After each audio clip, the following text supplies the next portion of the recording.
Welcome back, folks. In this video, I want to walk through my post on the weekend. Okay, this one here where I identified 2 key levels.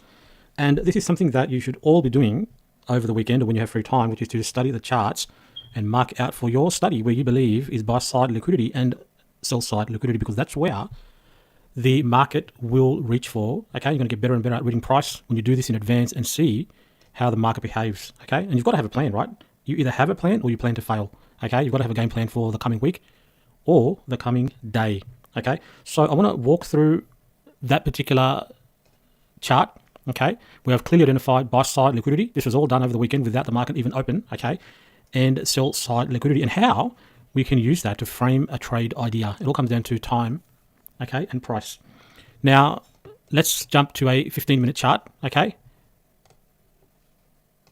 and let me show you what I see on the 15-minute charts and what you should have identified as well. Okay, now I will say that before I go on, that on a 15-minute chart, any change of market structure, okay, is only short term. I don't use that. I use the higher time frame for hourly charts to gauge when there's been a change in the state of delivery or a market structure shift. Okay, now on this chart, we've got 2 levels marked out. You can see both levels have been tagged by the algorithm. Okay, now how could you have taken advantage of such analysis? This is for you, right? You come to the charts or before the charts, before the day even starts, and you mark out your levels. This is very clear.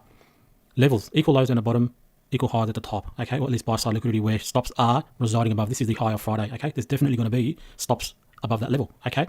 And so when you have that in your head or printed on your trading desk, when you come to the trading desk in the morning, you have those 2 levels out. You're looking for signatures that tell you what the market's doing, right? The market shows you its hand. So as soon as we open up, the market tags this upper buy side liquidity. This is at 6 p.m. Okay, that's not a time that I'm interested in, nor should you, because that's not a time where the market is really a session that you should be trading. It's out of session. Okay, Asia starts at 8 p.m. ends at 11 p.m.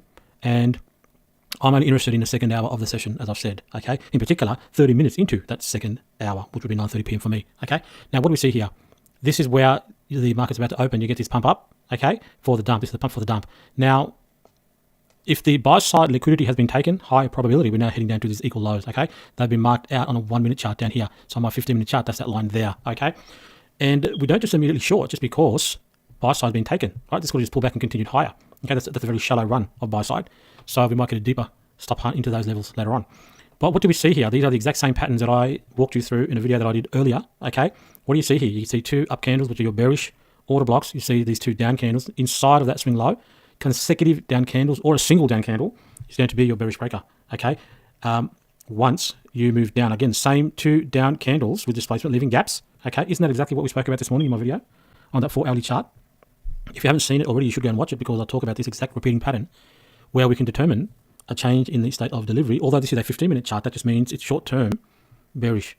It doesn't mean that it can't turn into a longer-term bearish if the hourly also then converts and the 4-hourly also then converts to a bearish signature. Then this is the starting of that move. But when it's just on the 15-minute time frame, I don't consider that to be my level of interest for longer-term, bigger moves. Okay. On this particular setup, on this 15-minute chart, there's definitely an opportunity because we have already identified where this market might be heading, where the draw on liquidity may be based on the analysis done here on this 1-minute chart. These equal lows. And you can see that's exactly where we have headed down to. Okay.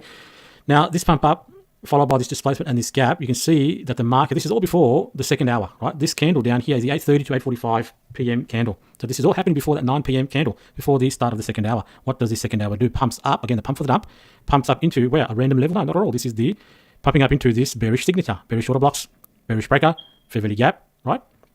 It's pumping up at the right time at 9 p.m. So you got time and you got price. Pumping up at the right time into the right price for repricing lower, where to? These equal lows. Okay, now I don't trade the 9 p.m. Sometimes I do. Sometimes I'll trade at the start of that second hour. But in particular today, I'm just a little bit more patient because of that large pump up day that we've had on Friday. I want to see the market evolve a little bit more. I want to see this day evolve a little bit more before I look for my entries. Okay. Now, let's jump down to a 1-minute time frame. If you're looking at this on a 15-minute chart, you can get great entries on a smaller time frame like the 1 minute. If you're looking at it on a 15-minute chart, okay, you can see you've got your break in the market structure. You've closed below the swing low.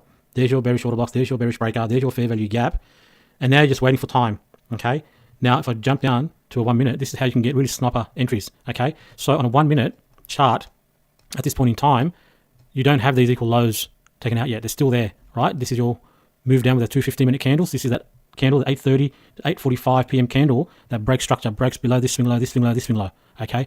and comes into this fair value gap. As I said, the market moves in support and resistance movements, okay? So the market will move down to a support level from a resistance level. You've just got to find out what are those key true support and resistance levels, okay, at the right time.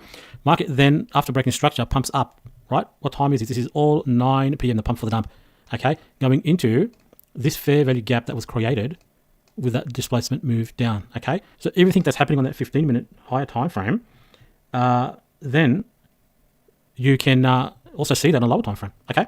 So at the right time, 9 p.m. coming into this fair value gap, which is also on the higher 15-minute time frame, the bearish order blocks and the bearish breakers, okay? Well, I shouldn't say that, plural, bearish order block and the bearish breaker, okay? So using the higher time frame 15-minute chart, you can find sniper entries on the 1-minute chart when you have the signatures at the right time. That move down is targeting these equal lows, okay? And from that move, okay, can you, is it possible to get 50 pips? So that move down to wherever it's going down to is over 100 pips. I think it's 100 pips exactly. But all we're looking for is a move down below these equal lows, maybe into this gap or this gap, okay? Easy 50 pips because the range there itself is 70 pips, okay? So you've got to use everything in context. We've had a pump day on Friday, pump up day on Friday, large range day, closing breakout, okay, high of the week, high of the month, high of the year. A lot of stops are going to be sitting above Friday's high. We've already done some analysis, over the weekend where I've marked out some key levels. That's a very easy scalp trade. Okay, very easy scalp trade. That on the 15-minute, the market showed its hand, closed below a swing low with displacement. Displacement means nice candles, big candles going down through there with a fair value gap. Prior to that, that's a key time as well, right? 9 p.m. That candle, this one here, is 9 p.m. The one that's moving up into there. So prior to 9 p.m., you're getting this setup. The market's showing you its hand. You've already identified some key levels at the bottom where the market might be reaching for. And you just got to wait for your entry at the right time at the key levels, okay? So I want you to go back. I want you to study this chart on the 15-minute and the 1-minute and look at everything I've shown you. You've got to train your eyes to find these in real time, okay? Now, I didn't trade this move down. I don't trade the 9 p.m. Sometimes I do, as I said. But as I said today, I'm a little bit more patient, okay? Because the market's going to be trapping traders in both directions. So I just want to see how the market evolves, how this day evolves, and I may look for a setup maybe in London or New York, okay?